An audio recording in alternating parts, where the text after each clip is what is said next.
Recording. Hi, everyone. I'm here today with Grant Cameron, who, of course, is doing us the wonderful favor of allowing these wonderful interviews to show up on his YouTube channel. Grant, thank you so much for doing this and always being here to support me and to support the people who are experiencers in getting their stories out in the world. How are you doing today?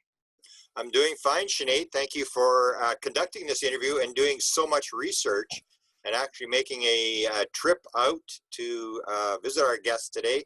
I really appreciate all the work you've done on this. Oh, I'm happy to do it. And this topic in particular is really exciting. We have a local artist who has deceased, but is going to be spoken about by her niece-in-law.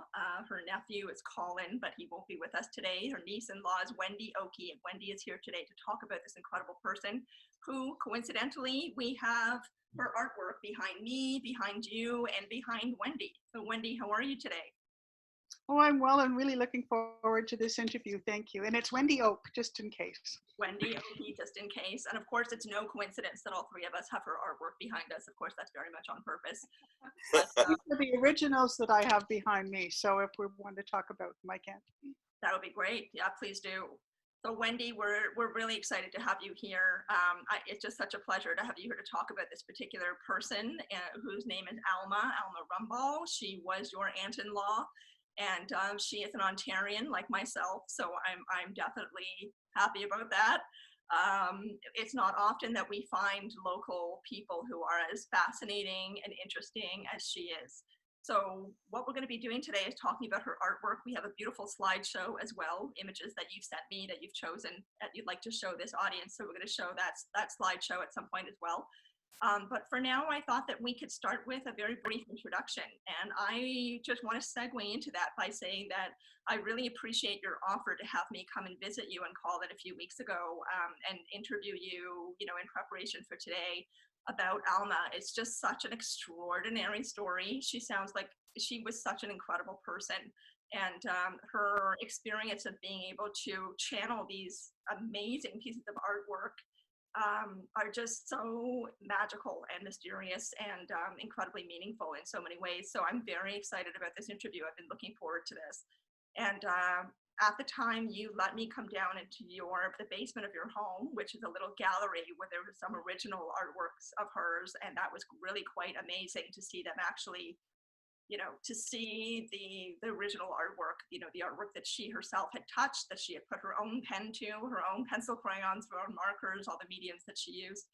And there really is a very special vibration coming from these pieces. So I have examples of them behind me, and you have two beautiful originals behind you. Maybe you can introduce yourself and start with even talking about the originals if you'd like to. Yes, all right, thank you.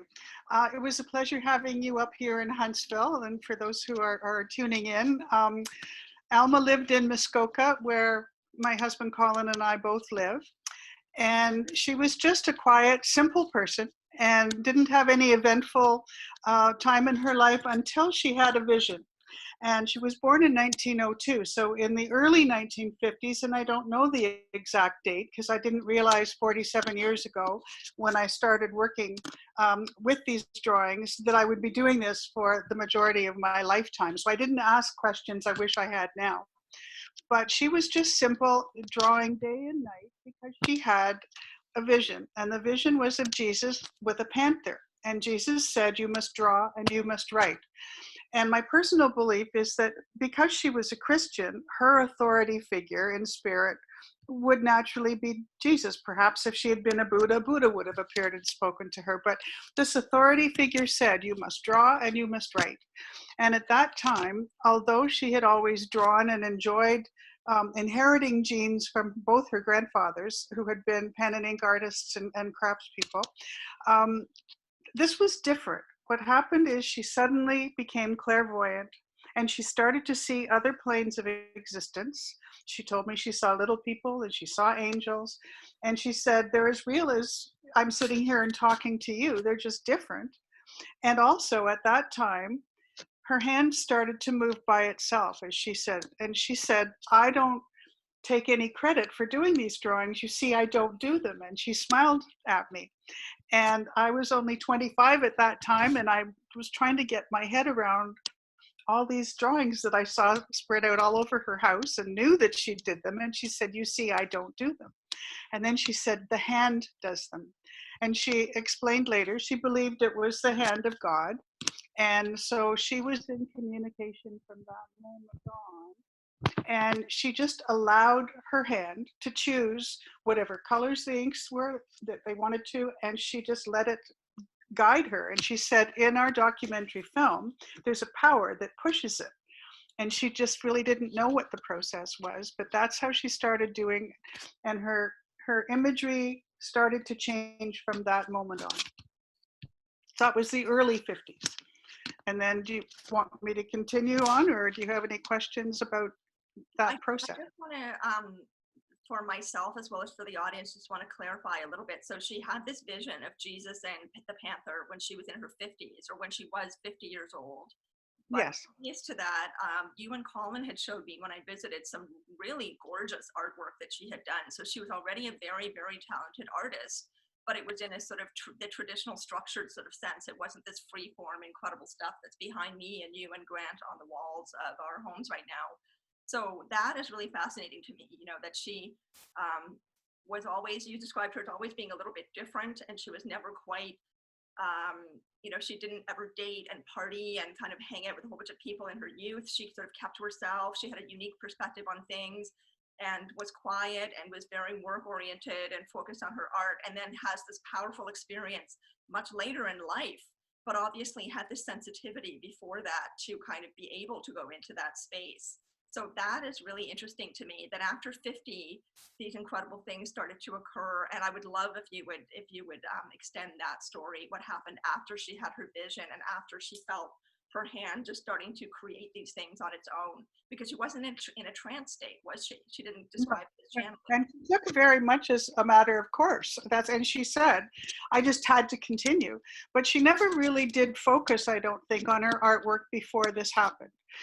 Although she never did have a family, she didn't, my husband doesn't ever remember her even having a relationship, or she didn't own a car. And so there wasn't much in her life that she focused upon until this vision. And then she became obsessed with doing it day and night and focusing on her.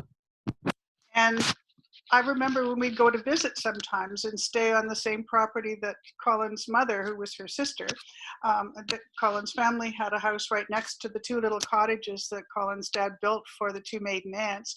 And if I got up to take might take my daughter to the bathroom or something in the middle of the night, it could be 2 or 3 in the morning, and her light would be on in her kitchen. And she would just sit in this tiny little kitchen at a half drop leaf table, with her back almost up against the stove, looking out a window onto Fairy Lake, which I thought was pretty special too, in Huntsville.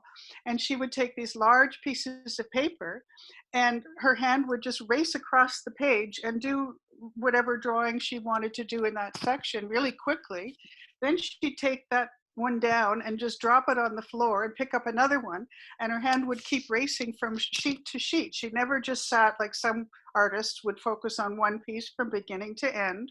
There wasn't that much Alma in these drawings. It was the force that was coming through her that just kept her going and going. And so she'd work on different parts and pieces of many different ones. And then I met her in the 1970s, and she had had a stroke in 1970. I met her in 1972. And when she had her stroke, and again, a lot of the story and listening to Alma speak, I highly recommend people trying to access our documentary, The Alma Drawings, it's called. And it won the Best Direction at the Hot Docs Film Festival in Toronto, which is an international festival in Canadian content in 2004. So you hear her explaining this in her own words. And she just was very childlike and didn't accept any responsibility or take the credit for doing them. She just had to focus on doing them. But when she had her stroke, as she says in the film, everything left everything. And she had no longer had the control of her hand. Her hand shook and her voice shakes. So you can hear that even in the dialogue in the film. and she didn't feel she could draw anymore. So when I met her, she was depressed, and she said, there are many drawings that should be finished. And she said, I just can't do it. And I said, well, you've always told me that you're not the one necessarily doing the drawings, the hand is. So your physical being had a stroke. Let's see what that force or energy creates after you've had your stroke, given that you can't do those tiny little squiggles. And so as I'm looking at you up in the top right corner, you have the picture of ego and soul. And that's one of the post-stroke drawings. And you can see they're not as detailed as some of the other ones, but the energy and the colors and the forms are just brilliant and come through. So when I met her, I said, why don't you just try to keep going? And she said, do you think so? And I said, yes, I think so. And so she drew for another 6 years, because she died, she died in 1980. So she was 78 when she died, and I met her in 72. So she got a lot of years of creating more pieces and trying to finish up what she had started. And because if you look at those same collection behind you, the bottom right is the Queen of the Fairies, and it's done in pencil crayon. And that's how you tell the stages of when she did the drawings, because she started out with pencil crayon. And then I don't think she did many, many, many in pencil crayon. But again, I don't know what supplies were available in Huntsville. And she tried some oil paint, but that didn't really work, I don't think. She didn't rest very long on that. And then she discovered pen and ink. And you mentioned earlier markers. She never ever used markers. Oh. So this is all pen and ink. And we're talking straight nib pen, dipping into a bottle of ink and doing these tiny little dots and squirrelies, things that overlap, and none of them ran or bled into each other. So then she started working with the pen and ink over the pencil crayon drawings. So there were many, many that she just continued to keep working and working and working. And one of them is the Joan of Arc drawing that we'll look at later, and which is on my t-shirt at the time, if you can get to see it. Whoop, there's Joan. Yes. And you've also given us the image of the Joan of Arc, which we'll show in this slideshow as well. I feel like the Akashic Records, I'm really glad that you sent that one for the audience to see, and I have it on the wall behind me as well here. Yes. It's so extraordinary, and that is evidence, visually when people see that. I think then they'll understand what you mean by the amount of detail and the tiny, tiny little dots and lines that she did with such incredible precision. It's really quite extraordinary. So I'm glad that you included that one. And actually the ones that you did send, I feel like represent the different, how varied her drawings could be, because she went through these different stages. Like even here, as you were saying, this one is evidence of how her drawing changed when she had her stroke. I'll just bring that a little bit closer so people can see. I don't know if that's going to be apparent.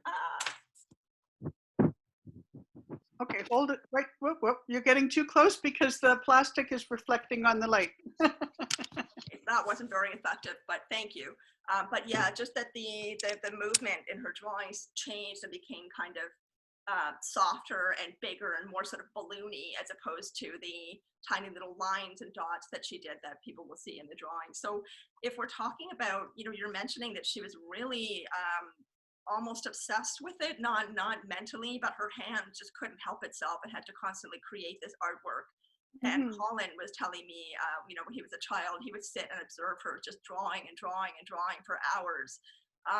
What do you think, what was her motivation? Not what do you think it was, because you know what it was, but what was her motivation for doing this? I mean, she did this consistently for 28 years, didn't work, didn't really go outside, didn't have a social life.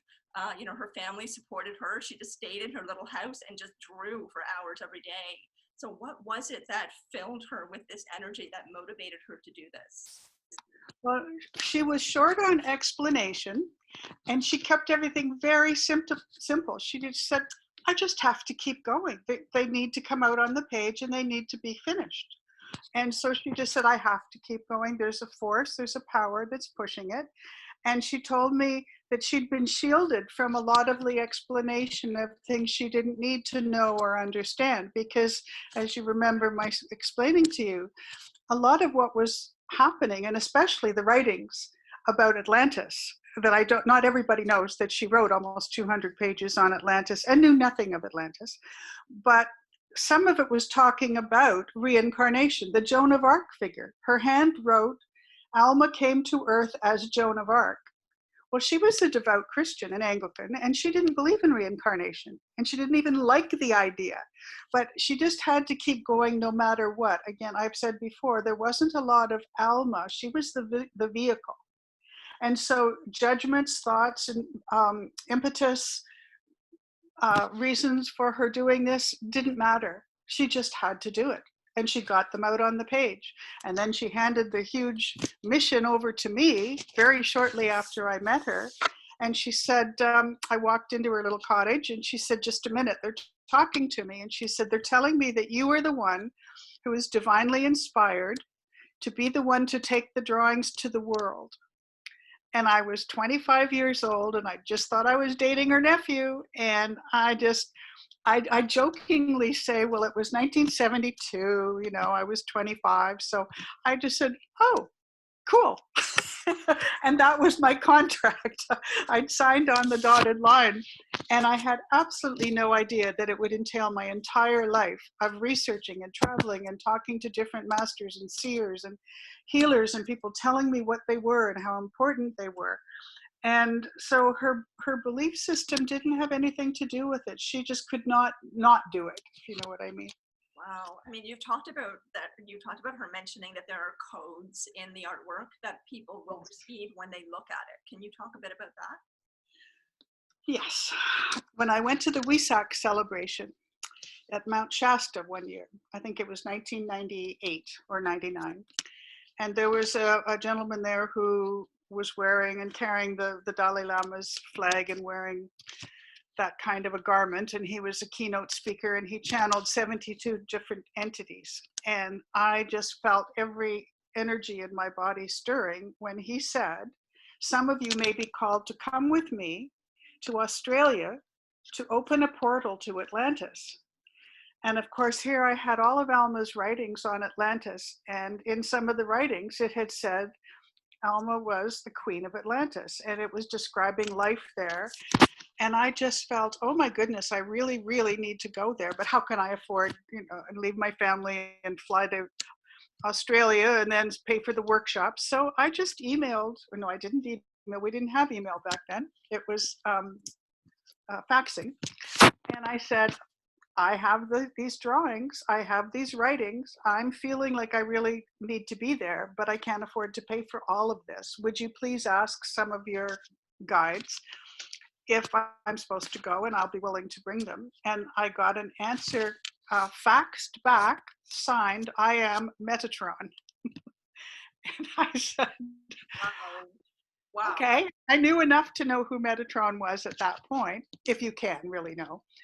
And they said, absolutely, you have no idea how important these are to what we're about to do. We were supposed to be the souls globally who had closed this particular portal in Atlantis originally, and now we were called again in this incarnation to open them. And they said that Alma's drawings were integral to having this happen. And I had to be ready to give them up if I was called, or God gave directions that we were to bury it or do something. I was supposed to be willing to do that.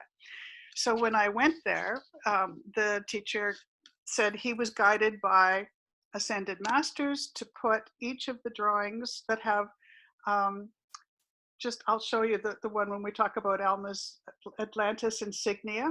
There were boxes at the top with abstract drawing, always, not figures like this, abstract, and then writing in really hard to read bubble letters in purple pencil crayon on the bottom. And the story goes page to page to page. And so he said he was told to put the image to his third eye and download all the information that was in these drawings. And then he said, the Ascended Masters have a message for you.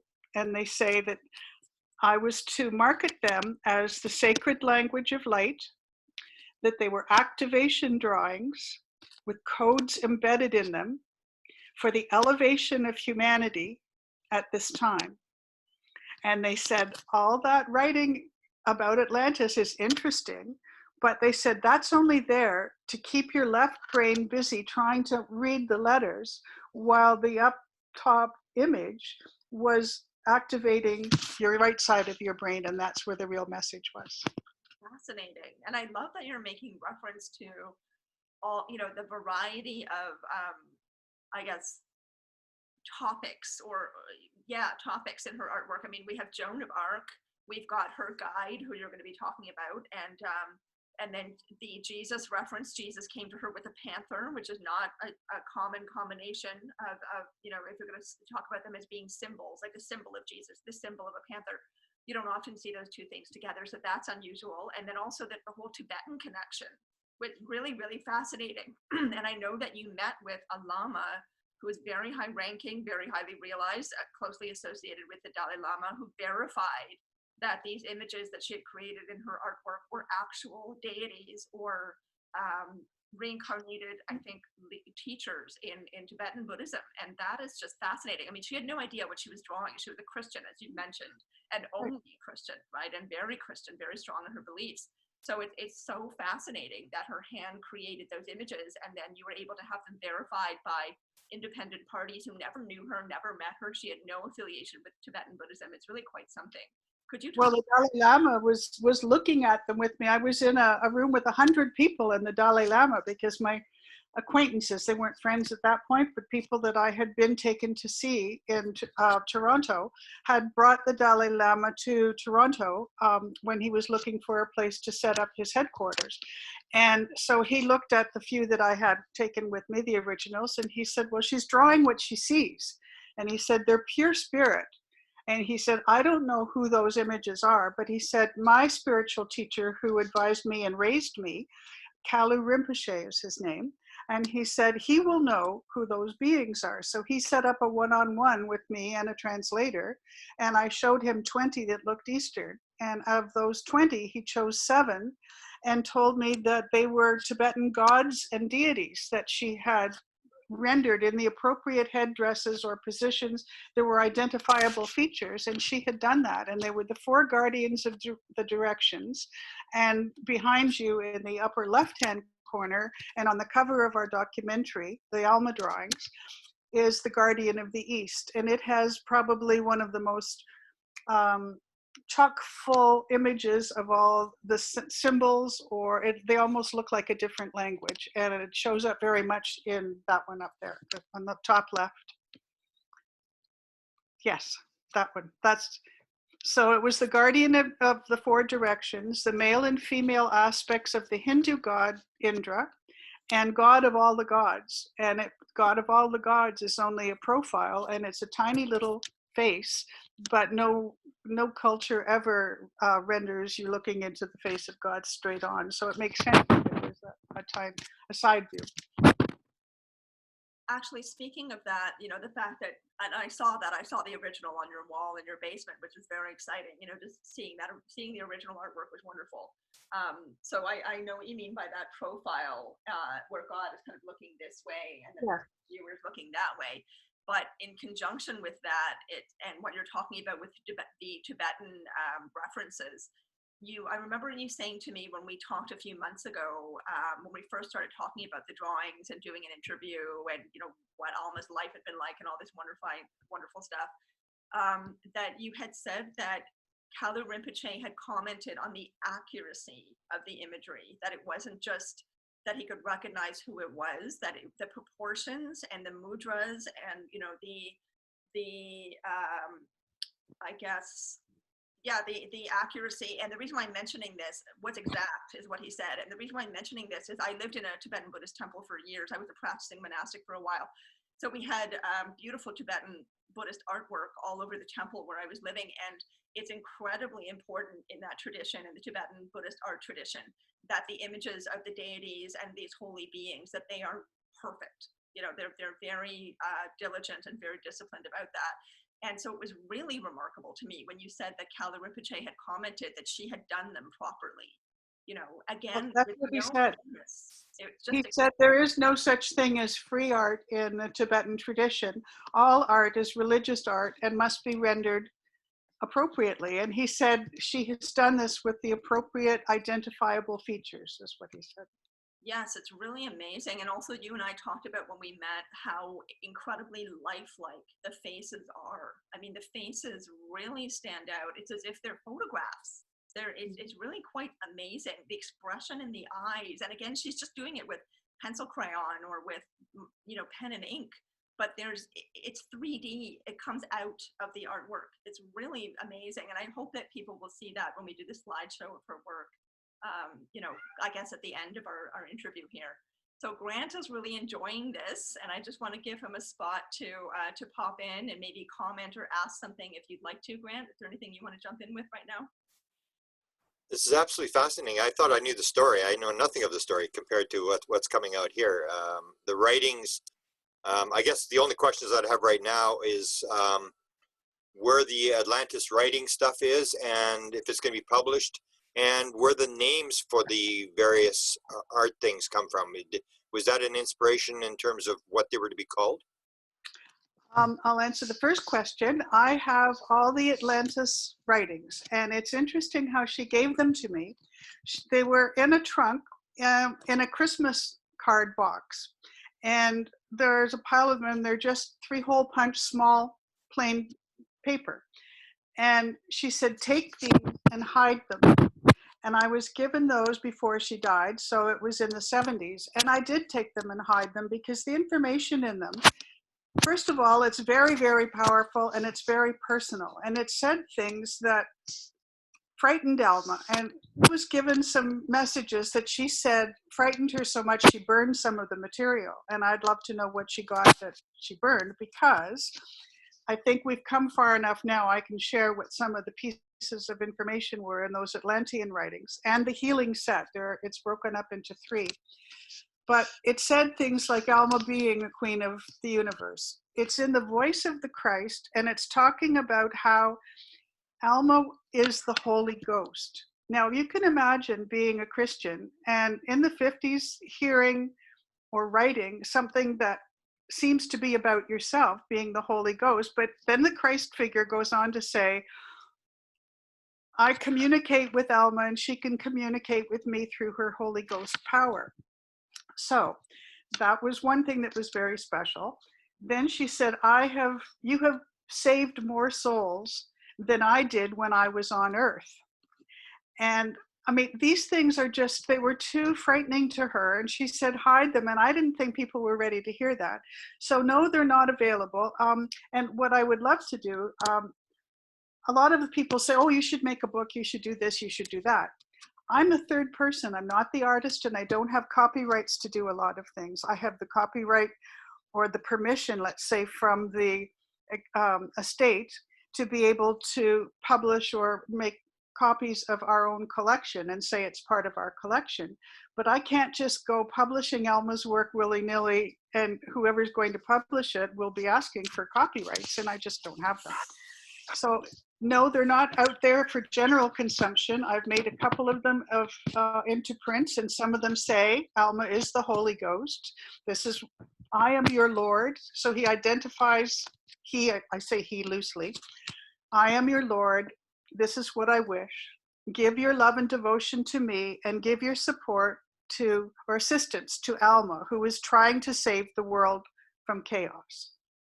So these are big concepts. So I haven't just made them available, and I've also had some spiritual teachers who said there's power in Alma's drawings. And in the more complex patterns and powers, it's less easy for someone to co-opt the power and use it for ill. But in the more simplistic Atlantean set and those abstract drawings, the power is more accessible. Therefore, they can be used for ill in terms of consciousness, just as well as for good. And so he recommended, or was getting the guidance, that they should not just be readily available to everyone. So I'm not casting pearls before swine, in other words.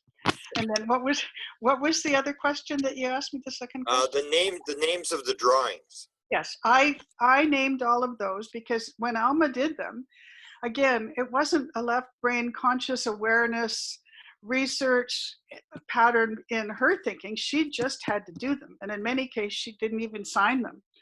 And so when I first had the first exhibition, which of any significance, there was one at Wilfrid Laurier at University in Waterloo, Ontario, and it was great that she went and all her friends went to see it, and she was just amazed to be able to see what was happening. But the biggest one, where there was an actual catalog printed, was at York University. And Michael Greenwood was the curator at the time, and he was very, very central to the art community in Toronto and handed out grants to artists. And he said, well, we need to have names for these 46 or 7 images that he was going to show in the gallery for insurance purposes. So please give me names.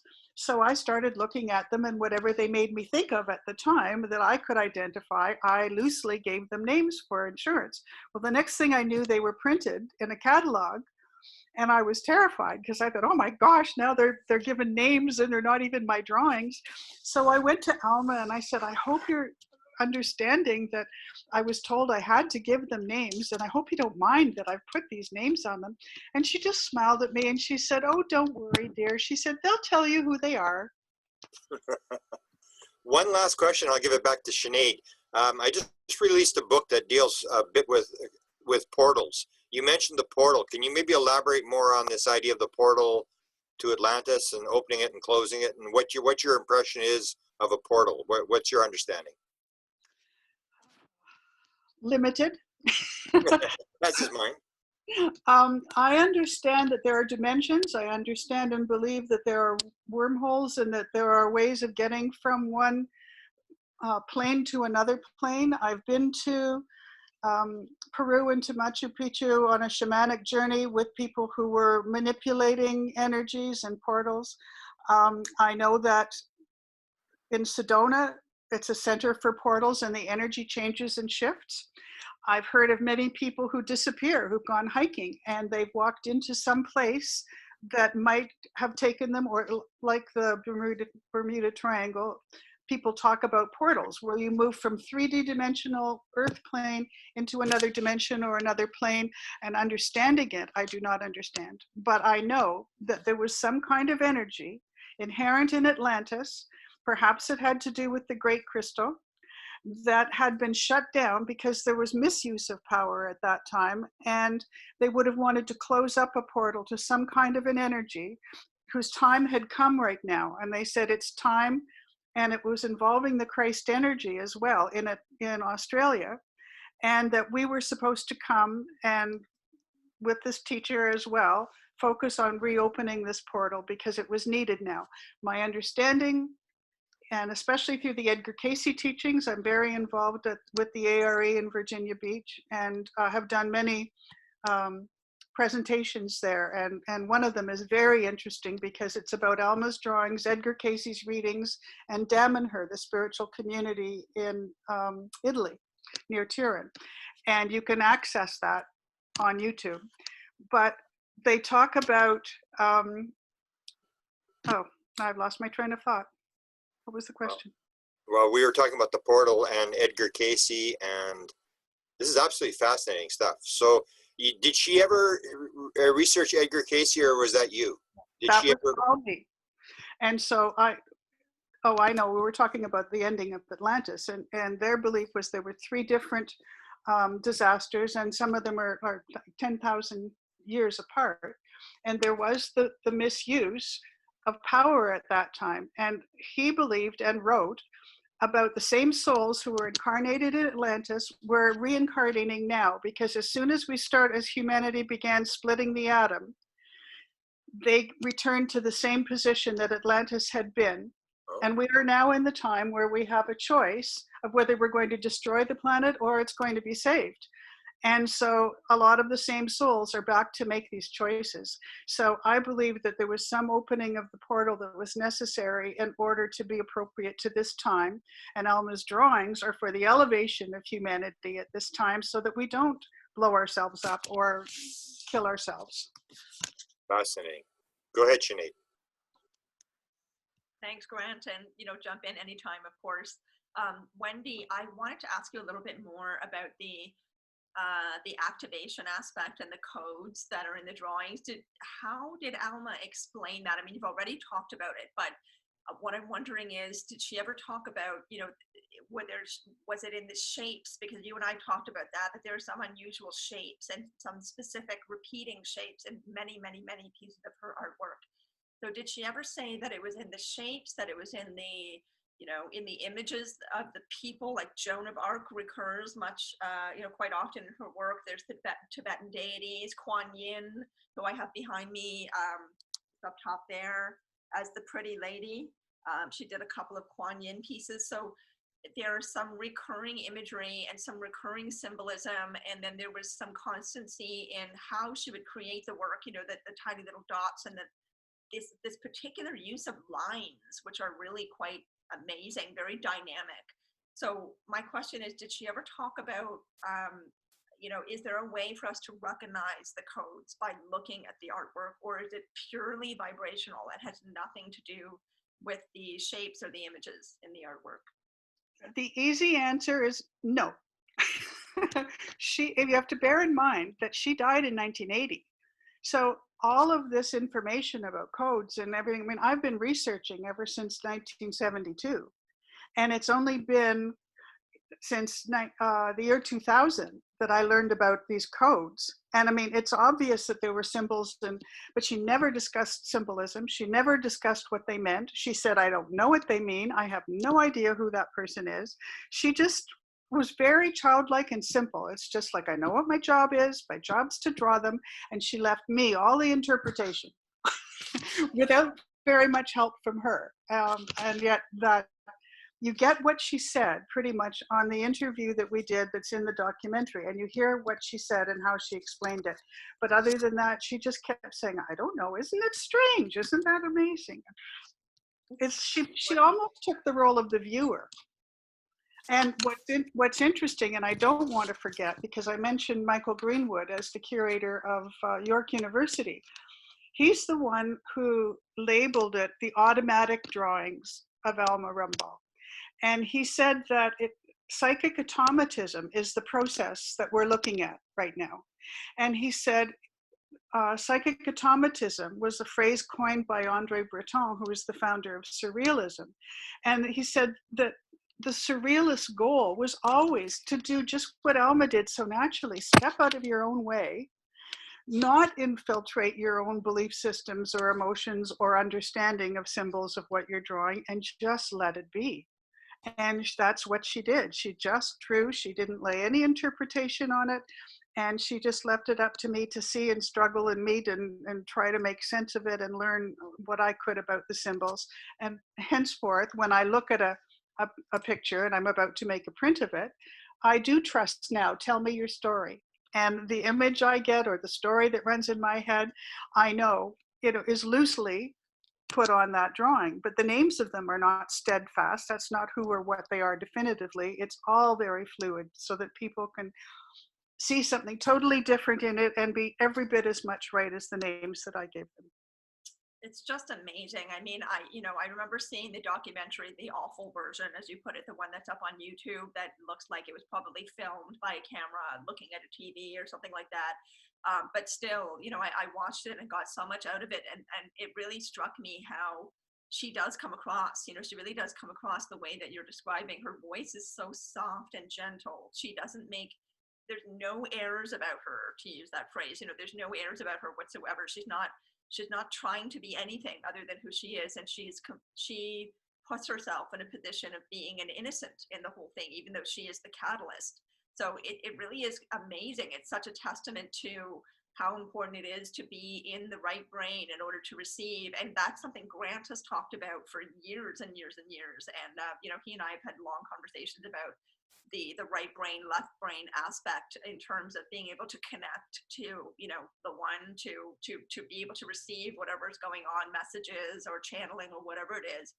And she is so far the purest example I found of that. You know, I don't like to be idealistic or use black and white terms. So no one is ever pure, right? I'm sure she had many flaws, but just the childlike state, as you put it, that she was in, the fact that she did not take any credit for any of it. She never said, I created this painting. It was always the hand did this. And I just had to let it do that because that's my mission in life. It's really, really, really unusual. It's really amazing. you're echoing what Michael Greenwood said definitively, which is saying exactly what you said. And to use his words, which I do always, he said, I've not seen a more pure case, to use your word, of psychic automatism since William Blake. So Amazing. from an artistic world and an authority within the art world, mainstream, saying something that powerful, he's not seen this process as purely since William Blake. And then within months, I'm meeting with the Dalai Lama, who says this is pure spirit, and she's drawing Tibetan deities. And that was when the full weight or the full impact of what my mission really was about hit me, because these are not just your aunt's drawings, and they have power. And I didn't know what to do with it all. I didn't know what the answers were, what the implications were, but I just kept going. And then I started to feel like I just have to keep going. The way Alma said, she just has to keep going, because they were so big. And I didn't have to identify them, break them down, analyze them. It's just very big energy. And I was handed my job of making sure that people know about her. And I'm very thankful for you and Grant for giving a venue to do that. Oh, absolutely. I want to help you get her work out into the world. I mean, I'm sure that viewers seeing these pieces behind us on our walls, it just doesn't do it justice. Like, you really have to go to the website and look at the work on your computer screen and really see the richness of the color and the complexity and just the energy of them. It's really, really amazing. I keep saying it's really amazing, but it really is. So Grant, I just wanted to give you the chance to jump in or ask or say anything, because I think after this we'll go into the slideshow. Was there anything you'd like to ask or say at this particular juncture? Once again, totally fascinated. And you're talking about the sort of your role to do this, and listening to Sinead, I'm thinking, oh, Sinead made me part of this as well, because you spent the years in the Buddhist temple, and you know who all the characters are, you know how the figures are, you know what questions. It's almost like I would never have been able to do this interview because I wouldn't have the background that Sinead has in terms of understanding what's actually in those photographs and the importance of it. So that's one thing that's occurred to me. How many of these drawings are there actually? What's the total number of them? Nobody has ever actually counted every single one of them. Some of the relatives have some of them. I have the best collection, I think, because Alma never gave any away. And so each time I had a showing, well, Colin had a couple that were his, and his mother had a small collection, but I started being able to have my choice of the entire collection that was in her cottage. And so I have made 127 prints, and I do sell them through my website, which is Alma Matters. And at York University in Toronto, they have her estate collection. And they just 2 years ago had an exhibition called Biding Time, which was their permanent collection. And they're basically just housed in metal drawers in a climate controlled room. And so I'm not at all happy that the public isn't getting to see them. But they did document how many they had. And they had 4,436. And that's including drawings of drawing books and small little ones, and there are many that are in different styles entirely to what I have made the prints of. So there are at least 5,000 plus. Wow. Hey, well, one last question, then you can go to the slideshow. In terms of your sort of role, did you come across any sort of synchronicities in terms of things being given to you? I guess the Dalai Lama being stuck, with the Dalai Lama is sort of like a synchronicity where the right people appear at the right time to help you on your mission. Have you found these synchronistic events happening in your life that indicate to you that you are on the right path? I always get it, almost daily. I get, I call them environmental clues. If I have a thought to do something, I now know what a yes feels like and what a no feels like. If somebody shows interest, I tune in and meditate on it. And if I get a yes feeling, then I will follow up on it. If I get a no, this isn't right for the vibration of Alma's work, then I follow that regularly. And then I wait to see what the synchronistic endorsement is of it. And I simply stay awake. And that's how I've led my whole life. Because if I really thought about it, I've committed everything, my whole life, all my money and my time and my family's time, and going away and studying and traveling and researching that if I'd known all it was going to take this, I might not have done it. So that's when the synchronicities start becoming really important. And my connection with Laurie Rosenfield, who knew about Alma's drawings even before I did, because she was a student of my husband Collins when he taught school. And I met you through the disclosure retreat that was held in Toronto or outside of Toronto. So to me, there's stepping stones from people who are friends, who introduce me to people who I know. There are always little stepping stones in front of me, and I rely on that synchronicity. Wow, beautiful.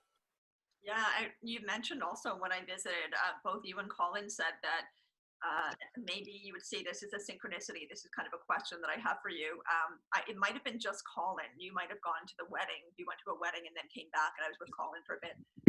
But I don't remember if it was just him or both of you, but you had said that anyone who comes to your home to see the artwork in person, that there's always a reason, that they're meant to be there. And you and I had an experience, so I know why I was meant to be there. There was a very funny coincidence, or well, synchronicity. But do you feel like that is part of it, like of the big picture? You know, the big purpose of her doing this artwork is for people to arrive, you know, in your home and be able to actually see the originals that she created when she put her own hand to that paper, you know, holding that pen. There's something about that. Like, I love these prints. I really love these prints. And the only reason that they're still in plastic, by the way, is I haven't gotten around to getting frames for them, but they're really amazing. They're gorgeous. At the same time, seeing the originals is it's just on another level. You know, there's a vibration. And you talked about how people would come and gone down into the basement and the gallery you have there with all the original work, that some people have had experiences, odd experiences when they're in there. So do you feel like that's all part of the synchronous aspect of this, of her work? Well, much of my energetic and Alma's energetic, I think, is of the divine feminine. And so I'm very aware of containers and being a vessel or being the cauldron that just holds people's experiences. They've all had their own synchronicities for learning about Alma. I get people emailing me all the time that say, out of the blue, they've heard about, their voice says Alma Rumball, or somebody, a young man who's schizophrenic has said Alma Matters, kept repeating in his head, and he Googled Alma Matters and found Alma's work, and he does artwork. So I am simply honoring the fact that if their path and their stepping stones have led them to come, often driving from far away, to come to see Alma's route, I don't question it. I just say yes for whatever their purpose is. And I try not to be too definitive or narrowing in the scope of what their experience is.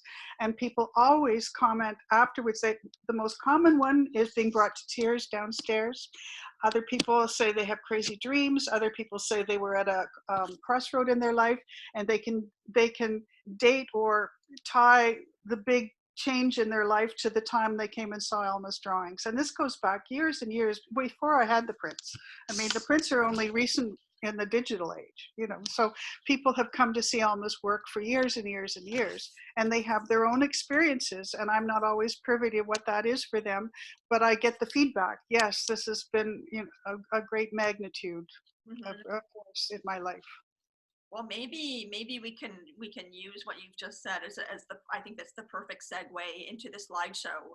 Perhaps people who are going to watch this interview and see her images, because we're now going to pull up the slideshow of her incredible work. Maybe that will be a catalyst for some people who are watching this interview in the same way that it's been for people that you've come in contact with. So I'm going to begin screen sharing now, so we can do this. And Wendy, I'll let you just lead the way, so you can describe them as you would like to. Just give me 1 second here.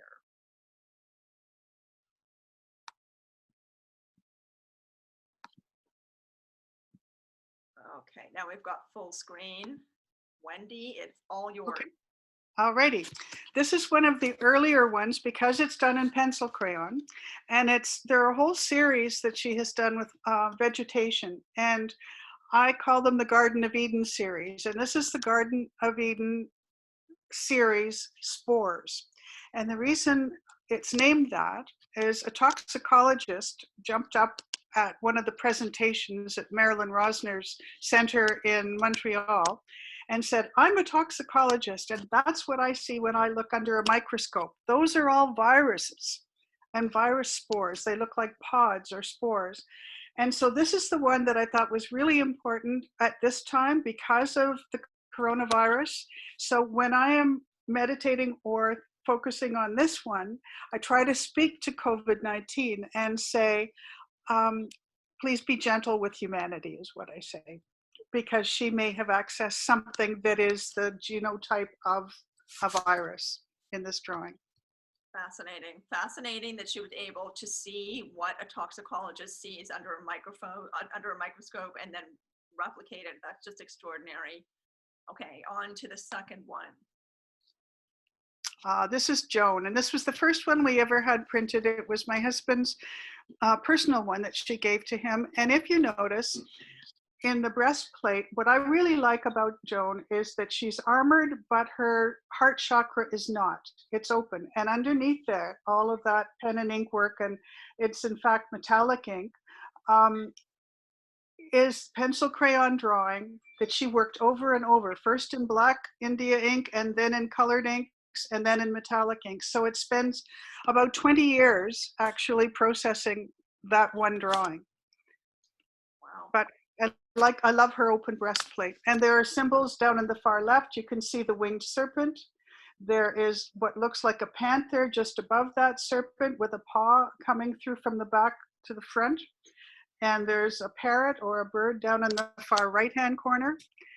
And you mentioned earlier that they look three-dimensional. What I'm looking for, and there used to be a program at Cornell University in Ithaca that took two-dimensional mandala drawings and turned them into third-dimensional temples. And I have been told that this is still only a portion of the power inherent in the drawings in 2 dimensions. If we could put them through some type of digital program that could turn them into 3 dimensions, then we'd be unleashing all the more codes. So if anyone out there knows about a program that we could put these through and turn them into 3D, I'm interested. Wow.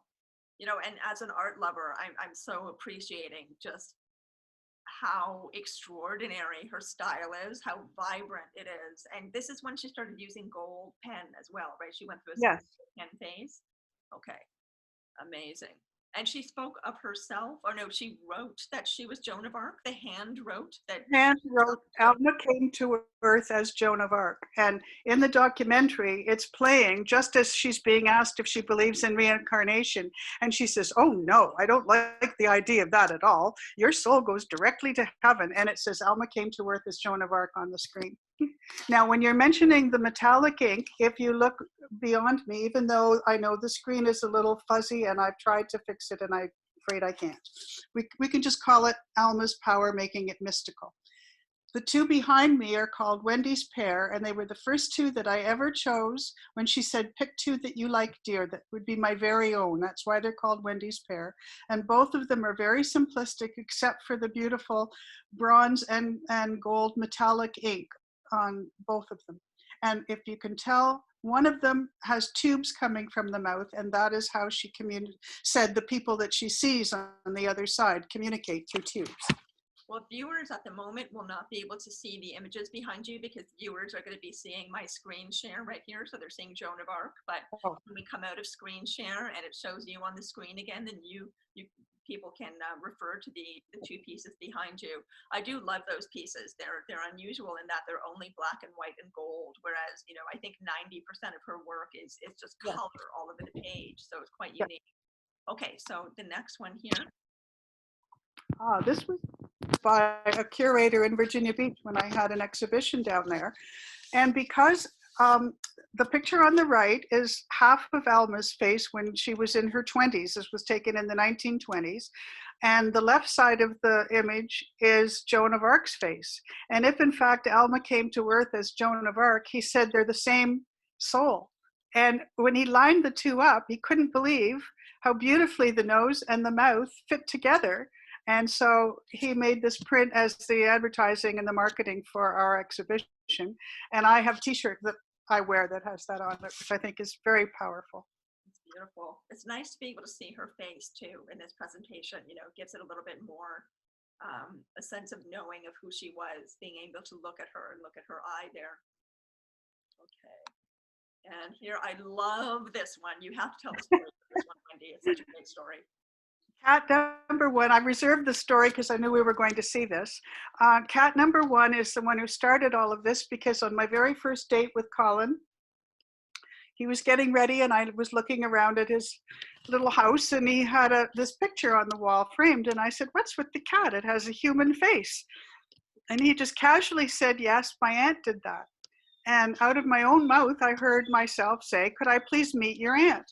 And I laughed because I said I didn't want to meet this man's aunt. I didn't even know if I liked him yet. I hadn't had the date. And so it was the cat that triggered everything. And within a couple of weeks after that, I was up in Huntsville from Toronto, where I lived, and I was meeting Alma, and she was telling me I was to take the drawings to the world. Amazing. And I just want to say for viewers, anybody who's watching this at the moment, if you pause the interview at this point and enlarge your screen and really zoom in on the face of the cat, it's remarkable. It's so human. The expression in the eyes, the little smile, it's just extraordinary. And I noticed that in so many of her pieces, just what I mentioned before, the humanness, the 3D kind of lifelike feeling and quality when you look at those faces. It's also just a really beautiful piece of work. It's just a gorgeous piece. And actually, I think that, there's so many people in the ufology community who are cat people, in the sense of, having experiences with extraterrestrials who are cat planet related and who look like cats. Those people might get a kick out of this one as well, this piece right here. Okay. Yes, I've heard there's a leonine planet, so yes, I agree. Yes. And Now here's this is the extraordinary Akashic drawing, Akashic records piece. Oh my gosh, amazing. now this is also I use this on my business cards just to pass around, because I feel that it is, to me, the Akashic record is the computer of all that is. Every thought, word, and deed is recorded somewhere. And Edgar Casey did all his readings from going to the Akashic record and opening the page that was relevant to the person he was reading for at the time. And I sort of laugh now because people are very flippant, I think, about on their advertising or their cards. They say, I read the Akashic records, so I read the Akashic records. And I'm not sure that everybody really knows what that means. And Akasha comes from the Tibetan tradition, meaning the ethers.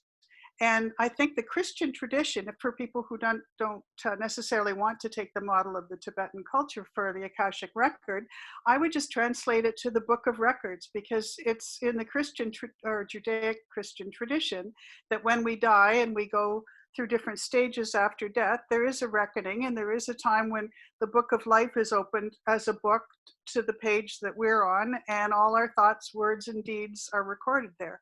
So this looks like an overview, or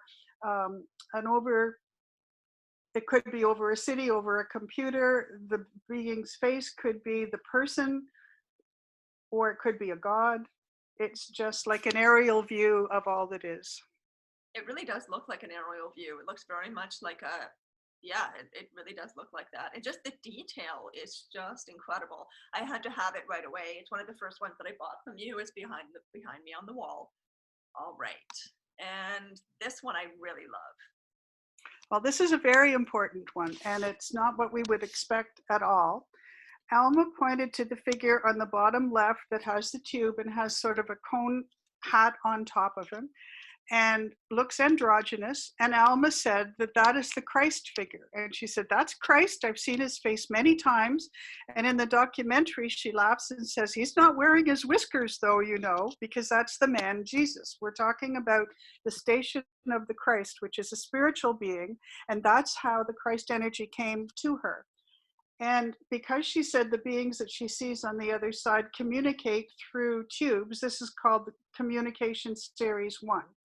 And up in the top is Alma's spiritual guide. Abba Pasha is his name. And he's a black turbaned guide who identified himself as a genius.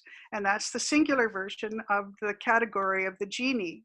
And there are different levels throughout the universe. The angels, the archangels, the genie, the rishi level can be used to represent the same category of genie.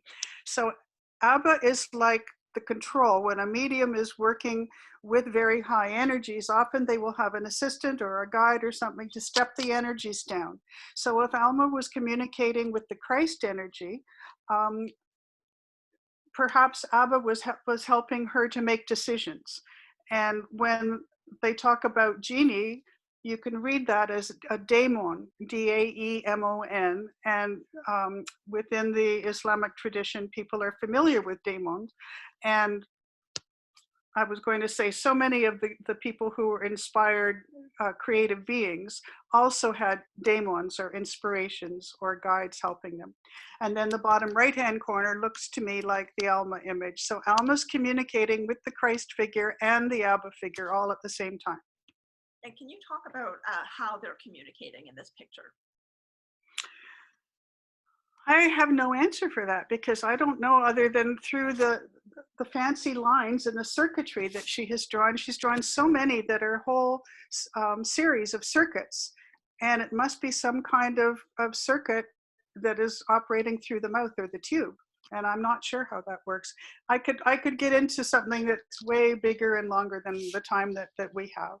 I won't do that. She has the tubes in quite a lot. Actually, does she have the tubes in all of her drawings where beings are communicating with each other in the drawing itself? Like, does she always include those tubes? No, not always. Okay. Interesting, interesting. All right.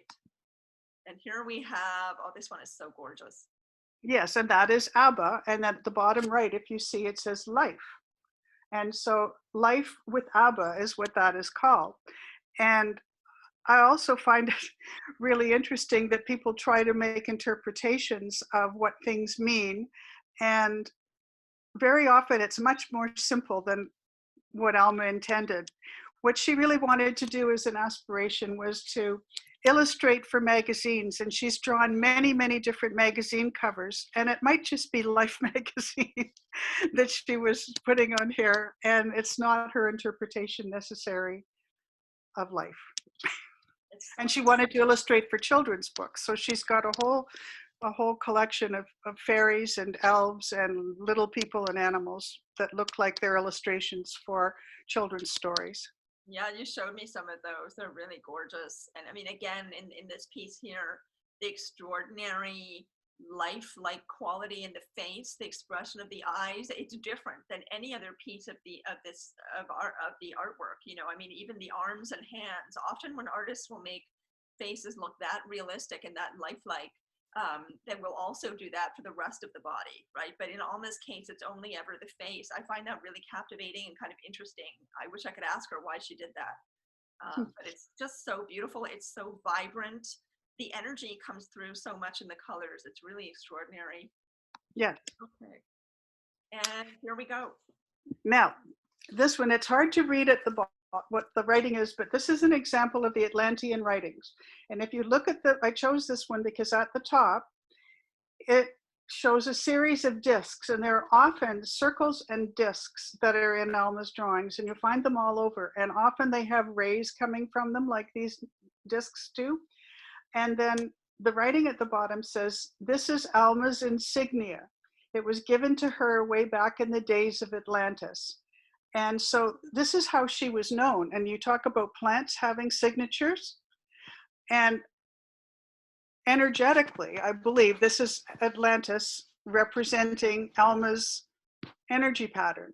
And if she had been a queen of Atlantis, then this is how she was known. This was her insignia, identifying her, just like you would identify a plant species. Wow. Wow. Or your signature. Wendy, that is the end of them. Oh no, there's one more. I was wrong. There is one more. Yes. And this is the lovely Guardian of the East. And again, it's a picture that shows in detail. If you go straight down from the face, there's a section down at almost to the bottom that has different circles. And it almost looks like Chinese writing or Japanese writing or Eastern writing in symbols in each of those little bubbles. And I've had East Asian Studies Department of the University of Toronto try to identify some of these figures, and that's when I was still trying to interpret the codes as man-made language and writing symbols.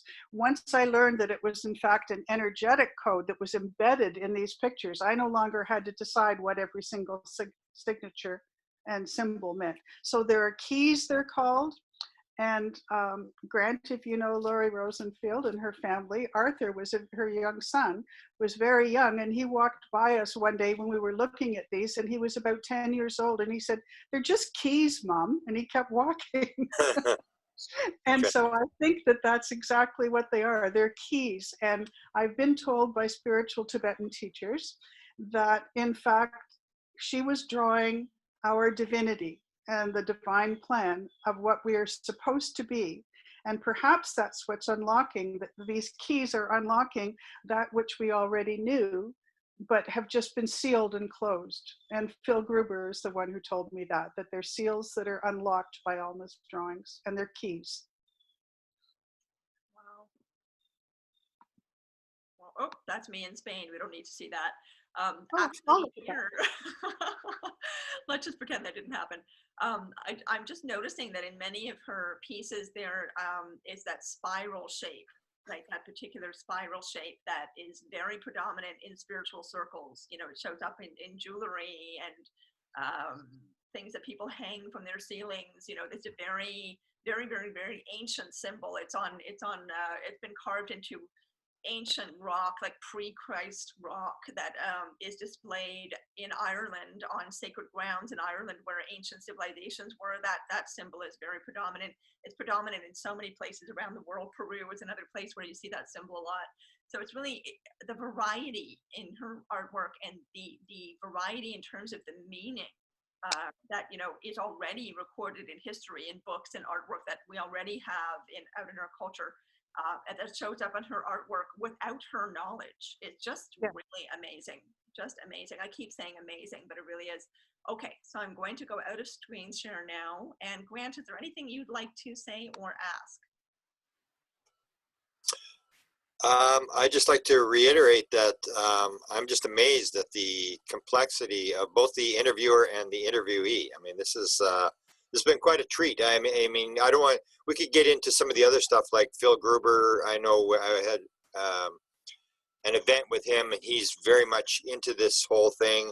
And so I know there's a lot of people that have paid attention to what this is all about. What do you see for the future? Are you just going to continue to do what you're doing, or have you got events set up, or what's to happen in the future with this material? No, I have the feeling that I've closed what my mission was. I've taken them to the world, and through the film and through the spiritual cinema circle in particular. It was James Twyman who was my teacher. I'm ordained as a spiritual peace minister through James Twyman and the Beloved Community. We were on a cruise going through Greece and Turkey with the person who was the co-founder of the spiritual cinema circle. And Jimmy bought Joan of Arc years and years and years ago to hang in his home. And he was telling the woman there, you just have to see this documentary. You have to see this. And we had a showing on the cruise ship. And from that moment on, it was Ariel Ford, Debbie Ford's sister, put it on the spiritual cinema circle, which meant that there were members at that time, which was 2005 maybe, were in 80 countries in the world. So the documentary went out on the spiritual cinema circle with conversations with God. And so they went all over the world. And I felt at that point, I've taken the drawings to the world. And then my website is out and available to everyone. And now I'm doing things like this. I feel that I have some closure, but I'm also released for the first time selling some of our originals. There's a gentleman who's also named Gruber in Germany who has the largest collection of mediumistic art in the world. And he's the one who said, if people don't, he said, why, he contacted me and said, why is it that my collector friends in the art world in Europe don't know about Alma Rumball? Her work is extraordinary. And I said, well, it's because it's just been me that's been showing them. The art world just wanted to sell the drawings and make money on it. And that was that. And I've been not doing that. We kept them all. But he said, well, think of the great masters. If there weren't people in their family to help market or share them, one of the problems is that these people who do mediumistic work, the families hoard their work and nobody knows about them. So over about a year, we decided, okay, we'll let some of these go. So Elmar Gruber is his name, and he bought 12 originals. And so he is sharing with the European community and the collectors there about Alma. And she just had an exhibition that she was part of in Vienna. And I think she would have been just so thrilled. So it's time for me, I think, to hold back a little bit. I'm willing to sell some of the originals to people who I know will treat them properly and know what they have, or help advance them into the mainstream art world. That's really what my goal is. Wow. But because of COVID, I'm not running around and doing things. I'm not going to Virginia Beach anymore to my second community. It's just changed a lot. Wow. One last question. In terms of Alma, did she paint or draw right up till the end? And what do you remember what her last drawing was? Not her last drawing, no, because as I said, she very often worked on many of them and she added to ones that were already in existence.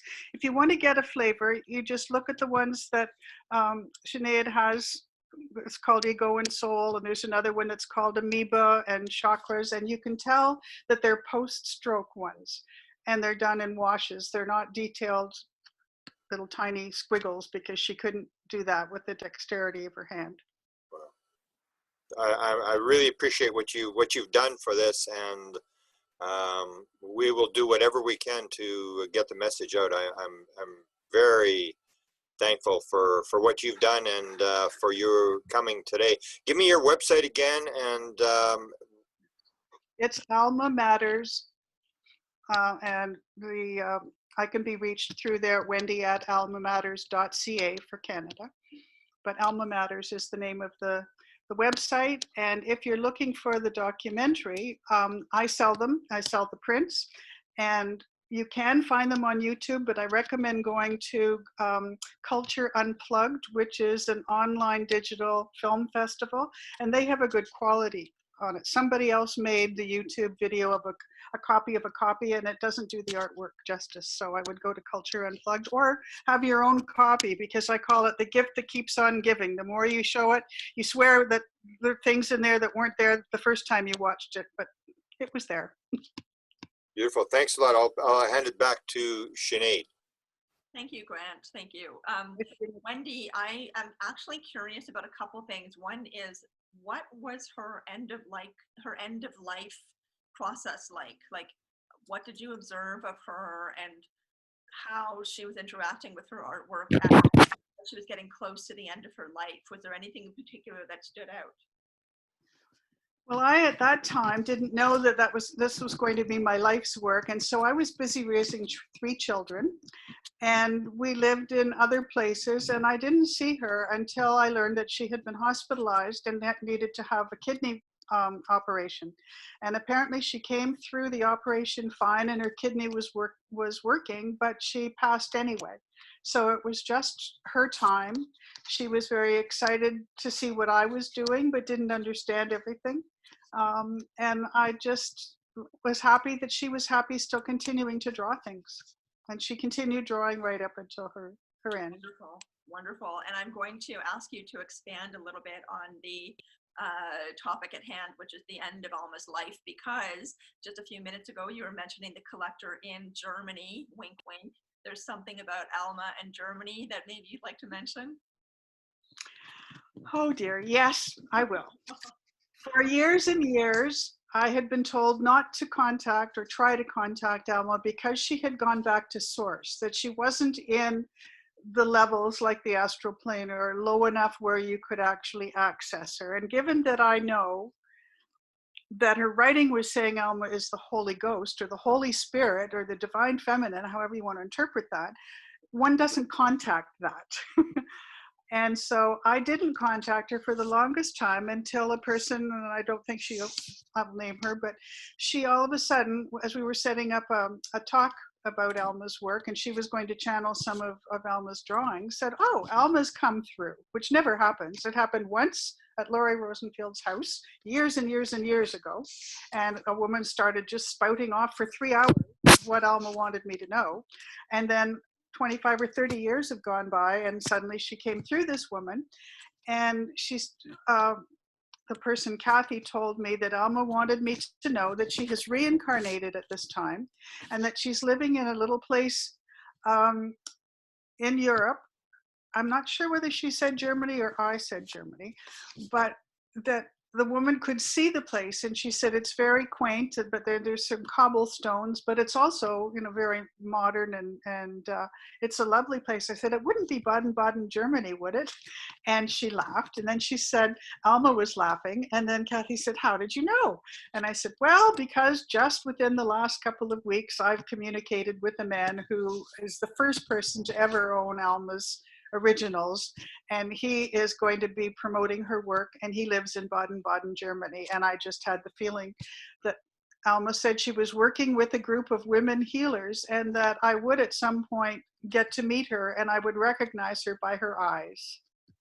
Wow. I hope that if that ever does happen, that you'll come back and tell us about that experience. Even if it's 10 years from now, I would love to hear that story, because what an extraordinary thing to experience, and what just an amazing person she was. I mean, the fact that she did this at all, but also the life that she lived, you know, the fact that she was a very quiet, unassuming woman who did not go out into the world. She didn't go out into society. She didn't go out into the community. She was a hermit. She, you know, pretty much she lived in her little house, and she just drew and drew and drew and left this incredible legacy for people to discover through you and your amazing dedication to putting her and her, you know, the story of her life and her artwork out into the world. Wendy, it's really quite amazing what you've done. The fact that you've been so dedicated, you know, from 1972 to now, and you haven't let up. I hear your passion for it. You know, all the times we talked about it, I've heard your passion for it, your commitment to it.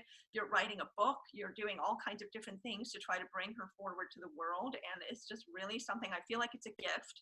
And I feel like her and her work is a really extraordinary gem and needs to get out there more. So you know, Grant and I are definitely going to support you in doing that. Also, as a very brief segue, I kind of wish that she was still alive, because there's a really incredible artist named Hilma af Klint, who has been recently kind of rediscovered or discovered. She was a woman back in the 40s, 50s, and she was painting psychic automatism and created these unbelievable pieces of work. But what's really amazing too is that, and she said she was guided to create them, and that they contain information, that they contain codes, that they're for the betterment of humanity, that, you know, she couldn't take any responsibility for any of them. Hilma af Klint said this. So very similar to Alma, and it's really kind of unfortunate that Alma isn't here to witness Hilma af Klint coming into the world as finally being appreciated as one of the true originators of abstract expressionism. You know, prior to Mondrian, prior to many people who are big in that, you know, who are seen as the inventors of that particular genre of art. Hilma af Klint actually got there before they did, but because she was a woman and she didn't make a big deal about herself, and because the artwork was coming in such an unusual way, she didn't put herself out into the world, and those who saw her and saw her work didn't really appreciate it. So there's so many parallels between herself and Alma, and it's time. You know, it's time that this work comes out into the world, and that it's women who are doing it, I feel. Not that there's anything wrong with men. Men are wonderful, but, you know, women are having a time, having a moment right now in so many ways that I think are very, you know, important for our evolution as beings in this third dimension. I know you feel similar. Would you like to say anything to that? I'd like to say there's one piece that is still missing for me. And as Grant asked about synchronicity, I'm trusting that it will come, but it's getting pretty close to the wire. We're in our, you know, mid to late 70s, and I can't continue doing what I've done all along. And we have nowhere in the future, such as a foundation or a museum or a place, a gallery that would actually hold Alma's originals and show them. The estate is at York, but their mandate is for living artists. They'll never show them. And so I have always wished or hoped that some place that had to do with healing. Some people said that they should be in children's hospitals. There were people, people who are recovering or are very ill will have access to the energies. And nothing's ever really shown up that made me feel that that was the right place for them. So my wish is that in the future, before we pass, that I know that the children, all 127 of them that I have and Colin has, find a home where people will see them. And as I'm going to close with Alma's comment, she said they're meant for people to see, and the more the merrier. Well, let's put that out into the universe and make it manifest, because she absolutely deserves it, and it definitely seems like it's an important part of all of the change and transition and transformation that's happening right now in the world. So yes, and Wendy, thank you so much for being here. This was a wonderful interview. I was so excited. Grant is delighted. He's been smiling. A lot of people can't see him now. He's clapping. But seriously, thank you so much for being here and doing this with us. It's been such a treat, and keep us posted. If anything else happens, let us know, and we can do it too. I will. Thank you so much. I appreciate you both. Be well and be safe and be happy. Thank you, Wendy. And Grant, thank you so much for doing this with us and putting this on your channel and helping Wendy spread the word to your audience. It's really such a valuable, important thing. So much gratitude for that. Beautiful. Thank you. All right. Thank you, everyone. Good night.